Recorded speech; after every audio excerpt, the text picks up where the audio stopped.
Ladies and gentlemen, my name is TotalBiscuit. I'm here to ask and answer one simple question. WTF is Sacred 3?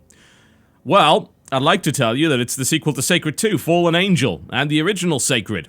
But it isn't. It is Sacred 3 by name alone, because it's not even the same genre. It has only a passing resemblance to previous Sacred games. It's developed by Keen Games. Now, you probably don't recognize that name. Don't blame you. It's not the original developer of Sacred, which was Acheron. It is, in fact, the developer of titles such as Secret Files Tunguska and a bunch of film tie-ins. Now, I've sort of got away from the idea of criticizing companies like that because I do feel it's entirely possible for those companies to make a good game. In fact, we saw it in Double Helix, who, after producing nonsense like the Green Lantern tie-in video game, as well as Battleship and awful things like that, went on to produce Killer Instinct, which is an excellent fighting game. So I do believe that given the opportunity and the budget, those companies are more than capable of making good titles. Unfortunately, Keen has not done so in the case of Sacred 3, and I'm going to explain why, both in terms of the franchise and in terms of the game itself and its mechanics. Now, before we start, this game has Day 1 DLC. You might notice that there are quite a few characters here, yeah? 5 of them specifically. Well, you only get to play as 4, unless you pre-ordered. They locked the kind of battle mage character, as in the really cool one that just shoved his fiery molten hand inside a troll and made it explode. Yeah, they locked that. So that's Day 1 DLC. Just scummy move. Absolutely scummy move. Speaking of scummy moves, by the way, this game was set up for pre-order and released at $50, and the embargo that the press actually had to abide by in order to get pre-release copies, we discovered today that they released the game early without warning. So my embargo for this title is actually in, I think, about 7 or 8 hours. And the release date originally was August the 5th in the US, and now, well, the game's already out. So we got that pulled on us without any warning whatsoever. And in combination with the high price tag and the scummy pre-order nonsense, I have to say I severely criticize the business model on offer there. That is just awful. Don't do that. It's horribly anti-consumer. And in the case of this game, if you bought it early, well, I'm sorry that you bought it early. I'm sorry that you pre-ordered this, because the chances are you were disappointed by it, because it is not the sequel to Sacred 2. Okay, let's jump into the options menu, then I'll talk about exactly why it's not the sequel to Sacred 2 and why people are actually upset about it in the first place. So heading over to display settings here, it's bare bones. You've got 3 levels of preset available here. You've got your VSync on or off. VSync appears to have locked this menu to 60 frames per second, even though this is locked to 120 Hz. I'm hoping the game isn't like this, but with VSync off, and my recording software on it is causing tearing, so I'll deal with a mere 60 frames per second for you guys. Don't let it ever be said that I don't give you anything. Okay, audio settings, music, sound, and voice volume. Here's the problem. You can't mute yourself. Bear in mind, this is a 4-player co-op game that uses the Steam matchmaking system, and by default, it has open lobbies. So, what that means is, unless people have this option enabled, they are going to hear you yattering on. The game does not respect the Steam microphone settings, meaning that things like push-to-talk, which should be enabled in pretty much any game that uses Steam matchmaking, that's not present. So it will automatically bring on your microphone, and the sensitivity is very, very high. So any noise in the room is going to turn that microphone off. It is infuriating. Just to avoid that happening, of course, we're going to use private lobby to make sure nobody comes in and has to deal with my nonsense. It's the first thing you should put in if you're going to have any kind of voice communication in your game. For God's sake, put a thing in there to stop your microphone from activating. Put a push-to-talk key in the game. If we go to controls, you'll notice there are no push-to-talk keys whatsoever. Yeah? In fact, these 4 keys you can't even rebind for no good reason at all. I can't explain that for you. That's very, very weird. I couldn't tell you what aiming line of sight is, because I tried pressing that button and nothing happened. So I don't know what that's all about. And why you put it on insert, I don't know, because if you're using keyboard and mouse, insert is the wrong side of the keyboard, so you couldn't even reach that anyway. So otherwise, you've got 8-directional movement here, which is a problem, and I'll explain why later. You've got a attack move and a bash move, which breaks shields and has a bit of a kind of knockback effect. You've then got defensive move, which can be customized. You can either have a roll or a block, I believe. interact buttons, which obviously you know what that is, and execute, and then 2 spells, your light and heavy combat arts, which rely on energy, and a battle prayer, which as far as I know only works in co-op. It's a co-op move that you charge energy for and helps out your friends. Simple as that. And you can use an item. That's it. Yeah, that is pretty much it. Those are all the keys you're going to need, apparently. So, let's have a look at it. Now, according to this, I played for about 3 hours. I don't believe that. I think it's more like 2. And as usual with WTF Is, this is my first impressions. And my first impressions initially are definitely not very good. So this is the Seraphim Paladin, and she, I wouldn't even describe her as a paladin, really. Outside of the theme, she doesn't really do a lot of paladin-y kind of things. She's mostly just a warrior that attacks with a sword, and has a couple of moves. She does an energy ball. She even has things like chain lightning. She's actually almost more of a mage than anything else, so it's a little bit weird. We're going to close this lobby off to make sure nobody comes in. There we go. Nice and easy. So, let's have a look at character customization before we begin. Now, there's no visual customization of any sort. You just get to pick your character archetype. And if we head over to character, you'll notice that I am currently level 5. I have 774 gold. So what am I going to do with it? Well, I'm either going to spend it on upgrading my skills and my gear, which is very limited, by the way, or I'm going to buy items in the item shop, such as health potions, which I currently have 2 of, and I've got an energy totem there, which I currently have 1 of, and apparently there are 4 more on this wheel that you can get that I haven't unlocked yet. So, skills and equipment. Combat arts. You have 2 slots. Yep, just 2. Light and heavy. I use Thunderbolt and Soaring Light, and as you can see, there are 4 unlockable there and 3 heavy, and that is pretty much it. You can only use 2 at any given time, and you can only change them, you can only change them outside of a mission. So if you're expecting this to be like Diablo, where you can change them around on the fly, nope, I'm afraid not, and that is to the game's detriment, severely. Each of these has a level up system within it, so you're going to invest gold once you hit certain level requirements, so it's going to be ages before I can upgrade this thing again, which means that combat is going to get very, very boring as a result, because I'm not really able to do much with this skill. That's the basic one. I've got flight time increased and damage increased, and then I can pick either Electrify for extra crit damage, or that for projectile velocity increase and damage. There's nothing really interesting here outside of this one, you know. I like this. I like procs. I think procs are very exciting. They work well in hack and slash games, and you probably want quite a few of them. As it stands, most of the upgrades for these are not that intriguing. They're mostly just, there's a little proc here, and then increased radius, increased crit chance, and so on and so forth. So, they're not massively imaginative. No. The skills themselves are fine, don't get me wrong. They do what you would expect. It's that big cloud. This is a holy shout with a knockdown there and vulnerability. This is a big lightning judgment, which breaks enemy shields and so on and so forth. That's really about it on skill customization, though. A bit light, isn't it? You're starting to be a bit suspicious, aren't you? You're starting to think, hang on a minute.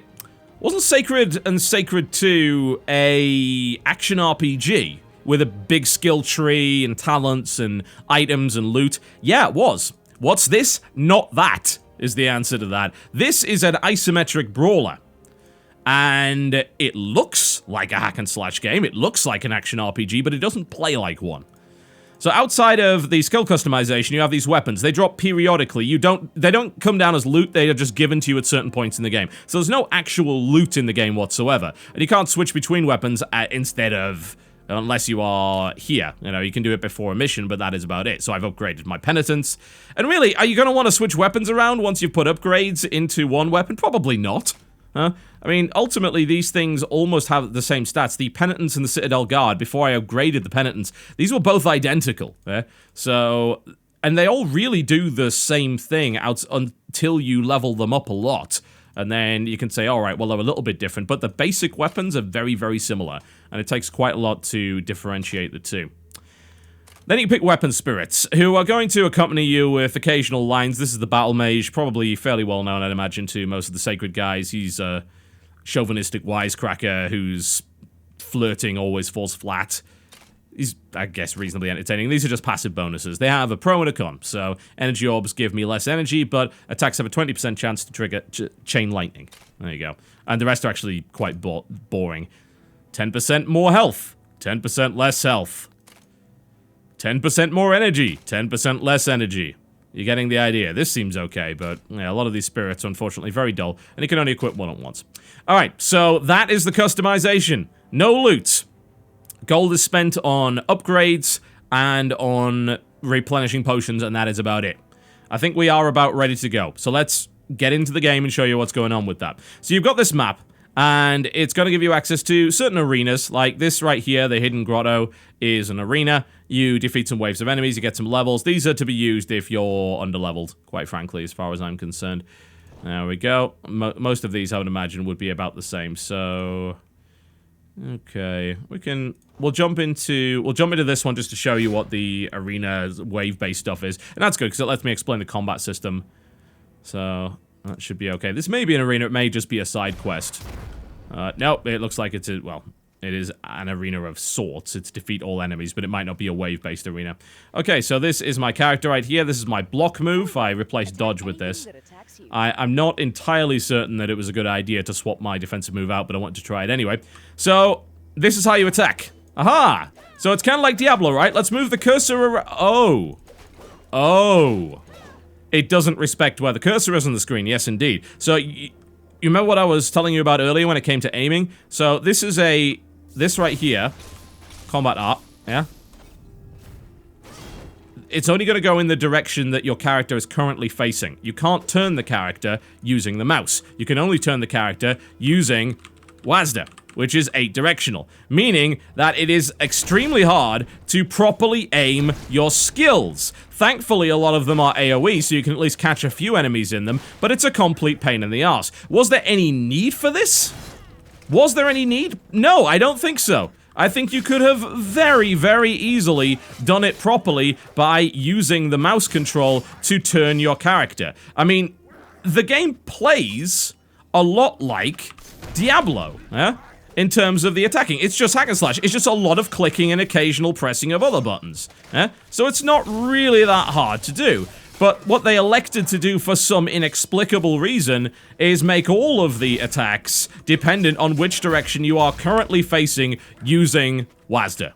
Which means that aiming is difficult and the combat is extremely clunky. So if you are not playing using a controller, bearing in mind this game is basically doing the twin stick system, you are going to have a very bad time.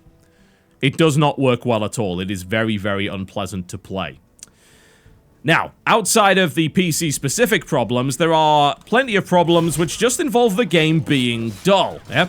So, I ask you this, you know, why do people play hack and slash games? Yeah? Why do you play it? You're probably going to answer I would imagine there's 3 different answers involved in that. First answer is, I like to kill a lot of enemies. It's really fun to wade through crowds of enemies and just blow them up, yeah? Yeah, I can definitely see that. The second thing you're probably going to end up saying, just blocking the damage right now, or trying to. Second thing you're probably going to say is, I want to get awesome loot. I want to get some fat loot, yeah? And the third thing you're going to say is, I like in-depth character progression. I like to be able to customize my character with a wide variety of different skills, use a bunch of different abilities, create my own build, level up, and really feel like I have powered up, yeah? Really feel like I've powered up in the process. Well, unfortunately, 2 out of 3 is not going to happen here, yeah? The progression, as I showed you earlier, is, for the most part, fairly done. A lot of progression is also tied into items in games like Diablo 3. So, if you're not receiving loot, then a lot of the progression system becomes meaningless, because there's always going to be a synergy between the loot that you get and the skills that you acquire through leveling up, yeah? So you're going to use different items to boost different skills and things like that. But this game doesn't really have much of that. And since there are no loot drops outside of the preset little upgrades and the occasional weapon that you get at the end of certain levels... And now I need to leave, which I'm actually... Oh, hi. Okay. It's a dragon, or at least it was. Where do I need to go to leave this level? Must be around here somewhere. Maybe I can just escape out of it. If you leave out the loot system, and if you leave out the good character progression, what are you left with? You're left with a hack and slash that doesn't have an awful lot of combat depth. Now, you can fix this problem, yeah? It is possible. If you play a game like, say, let's say 99 Nights, yeah, which is a game that came out a long time ago for the Xbox 360. Kind of Dynasty Warriors-esque, or even Dynasty Warriors itself, yeah? How do you fix the... I guess I'm just gonna quit the mission now. I don't care at this point. There we go, okay, so I can just quit the mission. We thought they'd just have a door for you to go through and then it would end the mission instead of having to do that, but hey, whatever works, okay.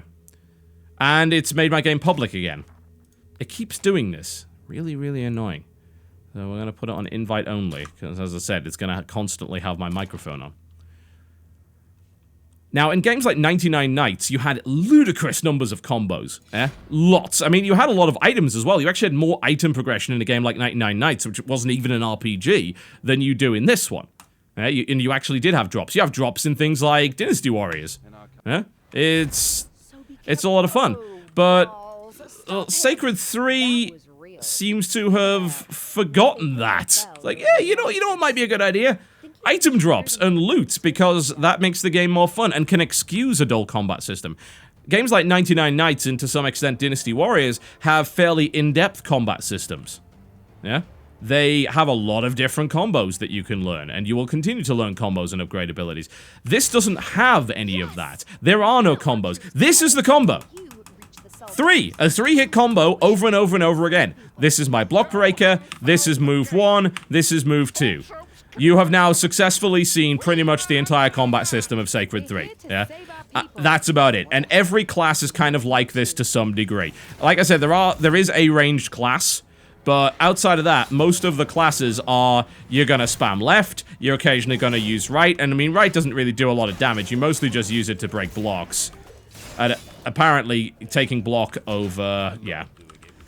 I think it's become blindingly obvious that taking block over dodge was a very, very stupid idea.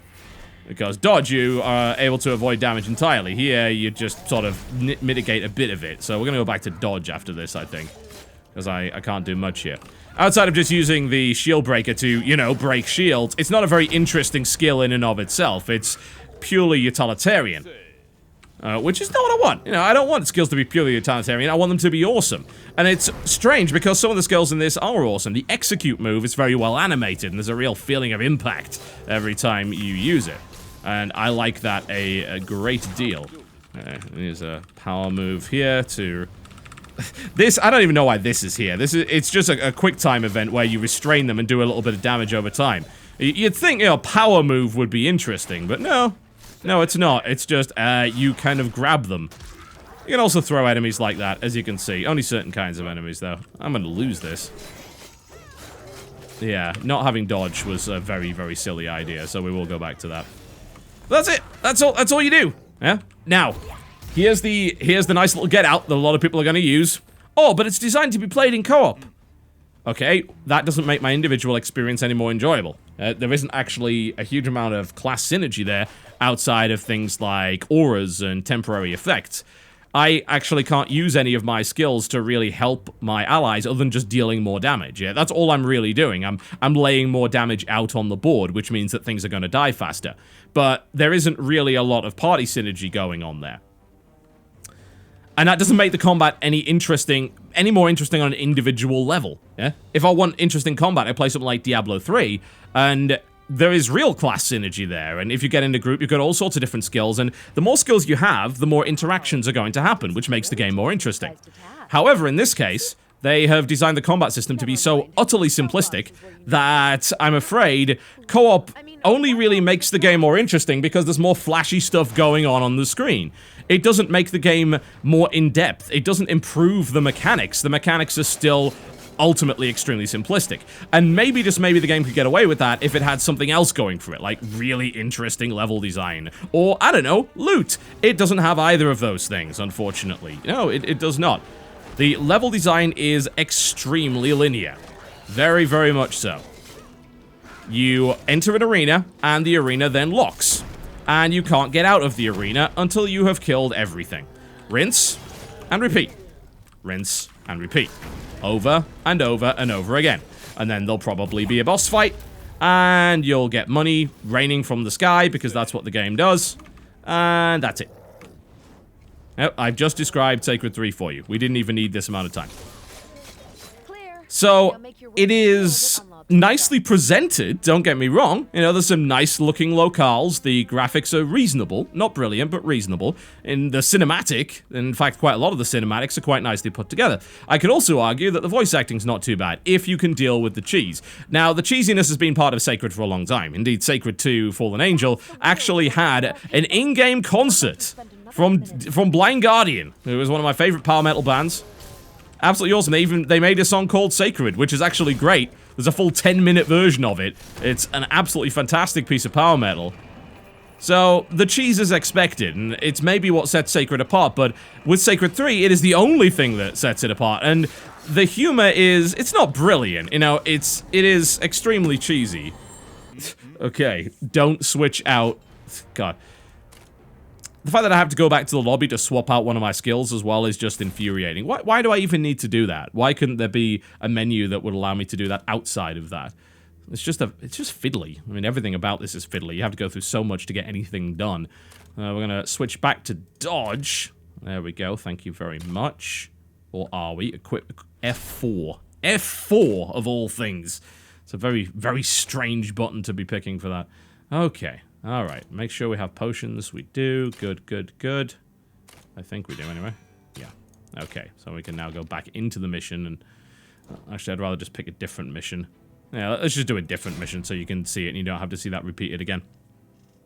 It's repetitious enough as it is, without me inflicting any more of it on you.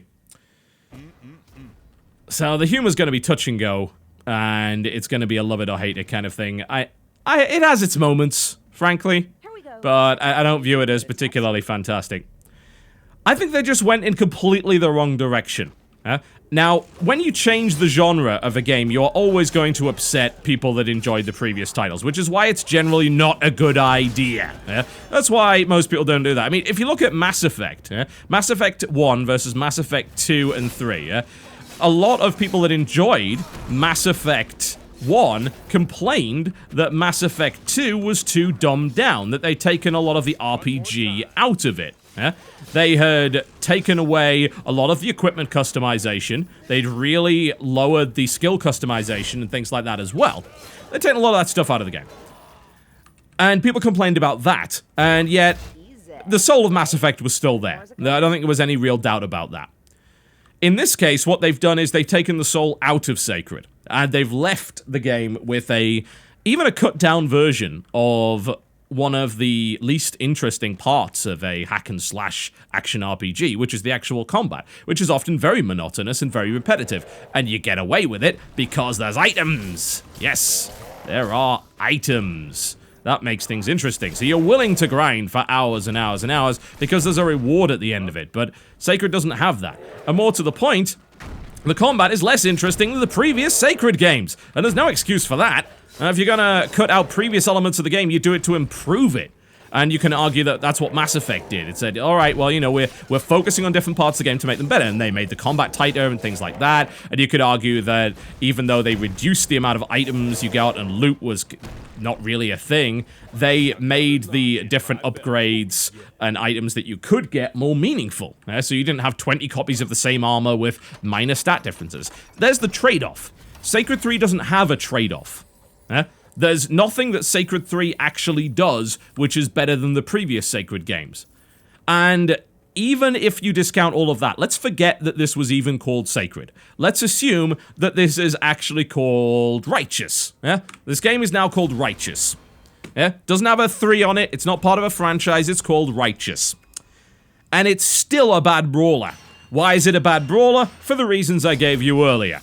Not enough combos, not enough moves, not even close to enough moves, Hack and slash combat only works if that's all you're fixating on, if you have a lot of different movesets and different interactions. That's what makes the game interesting. It has in-depth combat mechanics and things you can learn. There isn't anything to learn here. Outside of dodging at the right time and using block break at the right time, that's all the game really does. And then you just throw your skills out when you have the energy to do it, and that is pretty much that.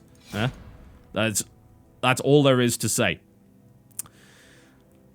Now, if you want icing on the cake, and the reason why, at least based on my first impressions, I mean, I don't want to play any more of it. That I think should be obvious. I haven't got very many good things to say about it.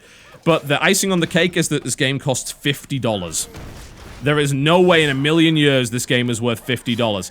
Now, there are some franchises, like Sacred, that made sort of... I like to call them the Xbox Live games, yeah? These $15 price point games that are often different interpretations of existing titles. Like, say, you know, the newer Blood Rain game, which actually is a side-scroller, which I like quite a bit. You know, some people disagree with me on that, but I liked it quite a bit. And there's a number of different games that exist within existing franchises that are a lot cheaper, and they're more focused. Yeah, they're aimed at a kind of arcade-like experience. But they're $15.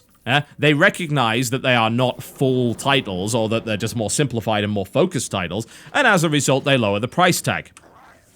With Sacred 3, they elected not only to have day one pre-order DLC, which locks probably the most fun character behind a paywall, but they also elected to go with a $50 price point. No way in a million years is the game worth that, yeah? I could maybe, just maybe, make an argument for it at $15 with a 4-pack. You get 4 friends together, maybe you have a little bit of fun over time. But the thing is, like, what is there within this game that you cannot already get from titles like Torchlight, Path of Exile, even the previous Sacred games? Path of Exile's free, for God's sake. And obviously Diablo 3. What is there that you can get from it? What does it do better than those games? The answer? Nothing. It doesn't do anything better than those games.